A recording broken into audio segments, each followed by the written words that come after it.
Hey, what's up? I, like many, have expectations put on me. And like many, those expectations don't go to plan. Now, we can always reevaluate the situation calmly, maybe have some patience, try again in the future. But, like a bald man once said, F that, we got Euros.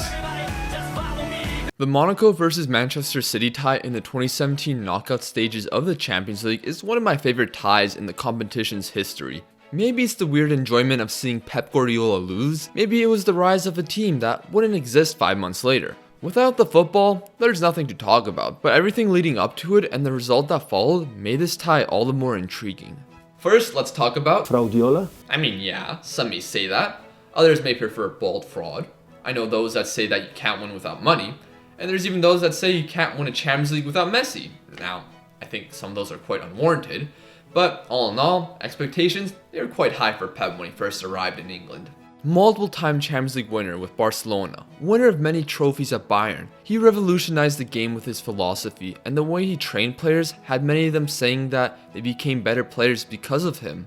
By the time City got to this tie, they were mostly up and down, spending time from second to even fifth at some points.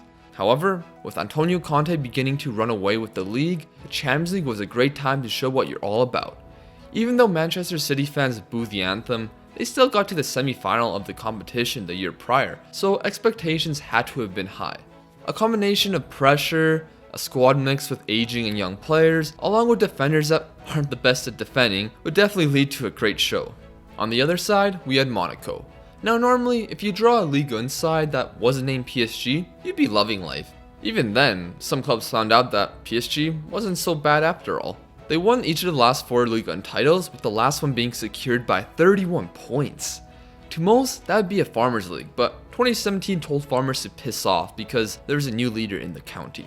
Now, some reactions to the draw were quite funny. Monaco were no joke though, especially leading up to the first leg.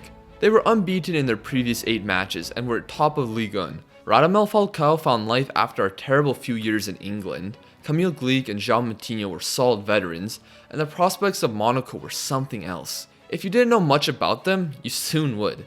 SYBS was a solid fullback, Mendy would become the most expensive fullback in the world for some time, Bakayoko was crucial in the side, with rumors of PSG wanting him at the time, Fabinho would become one of the best DMs in the world, Thomas Lemar would be highly coveted, and Bernardo Silva was arguably the most talented of them all.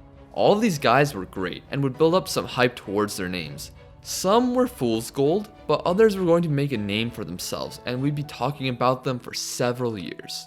You probably know that there's one crown jewel of this side that I haven't named yet. Before scoring in a World Cup final, before making a record-breaking move as a teenager, and even before constantly arguing with Thomas Tuchel, he was Kylian Mbappe. Lotin.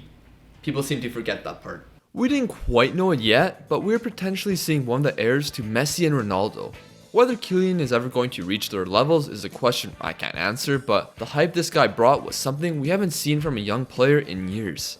He didn't play too many matches to start with, and there were many reports that his dad wasn't happy with the playing time. I'm sure he knew the talent his son had, and Monaco did too. During the season, he started several matches, but played off the bench too.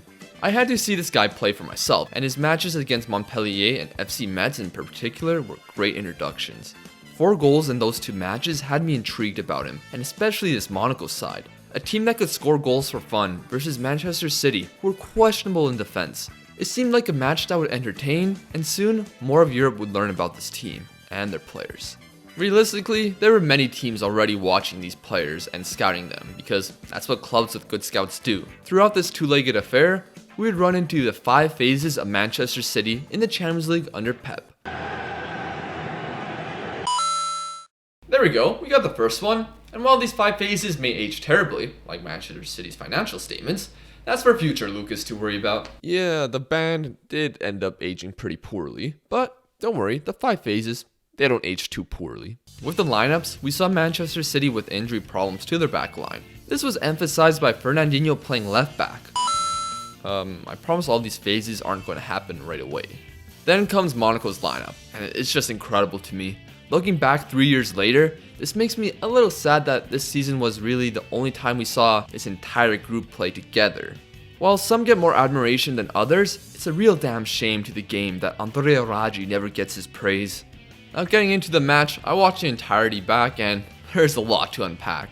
Gleek's early yellow meant that he'd miss the second leg and that he'd have to be more careful throughout the entire match. Also, that would mean we get more Andrea Raggi in the second leg.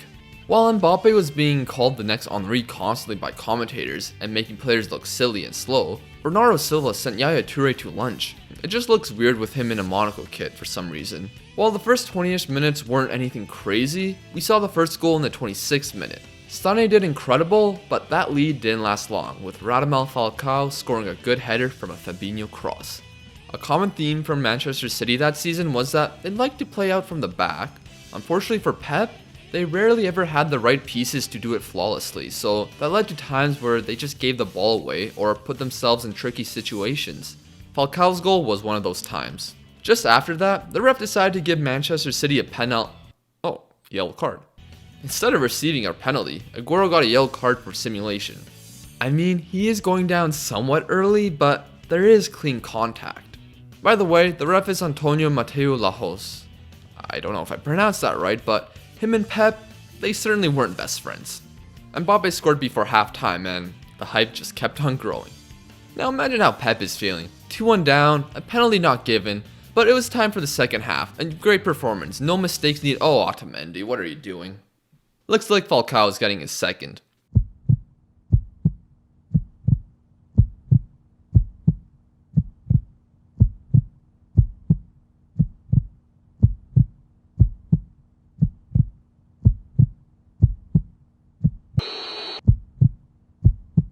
SYBS wouldn't make Falcao feel much better with Aguero's goal, but don't you fear, John Stones is here.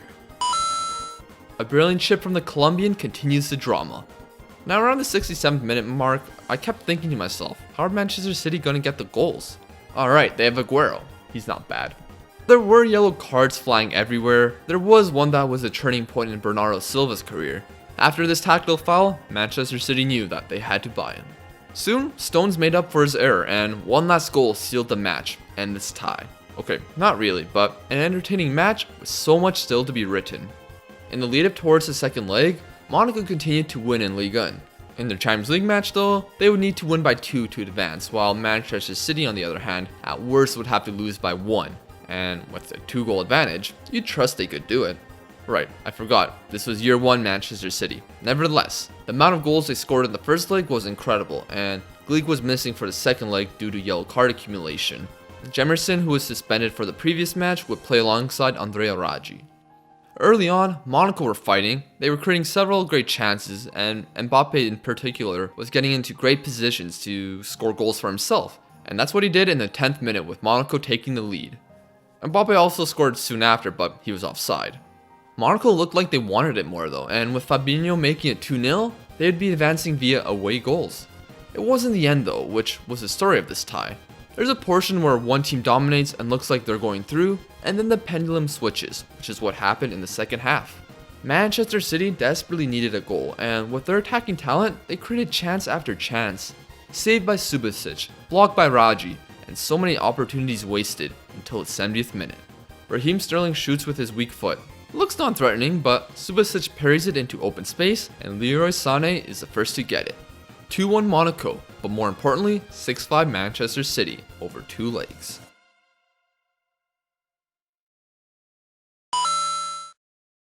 Unlike in the first half, Monaco weren't creating too much at this point. With not much attacking talent to bring on off the bench, and with Falcao not being available in this match, it looked like the end was near. Now you could argue who the favorites were for this match. Despite Monaco performing exceptionally in Ligue 1, Manchester City spends more, has more experience, were just in the semi-finals, and had Pep Guardiola, who many argue is the best manager at the time, and potentially of all time. Monaco also had a bunch of players who were constantly rumored about leaving the club. I didn't want to see this run end. I thought this team was pretty special, and while Manchester City were dominating the second half, and really should have saw the game out, there'd be one more moment left to make this one of the best and memorable ties in Champions League history. A set piece for Monaco, and in the 77th minute, Andrea Raggi didn't score, but Bakayoko did, and the scenes that followed were incredible. Manchester City were out 6-6 with Monaco advancing on away goals. And an unbelievable ending to a classic. The exciting Monaco team moved on. Monaco went on to the semi-finals, losing to Juventus, but they did win Ligue 1, which in itself is a massive achievement. They killed this one-team league moniker for this campaign, and while things were unbelievable at the time, they went downhill quite quickly. City ended up finishing third in the league, and Pep Guardiola went trophyless for the first time in his career. Manchester City went on to dominate, while Monaco allocated their entire damn team it seemed. Nearly everyone on the squad is gone, even Andrea Raggi left.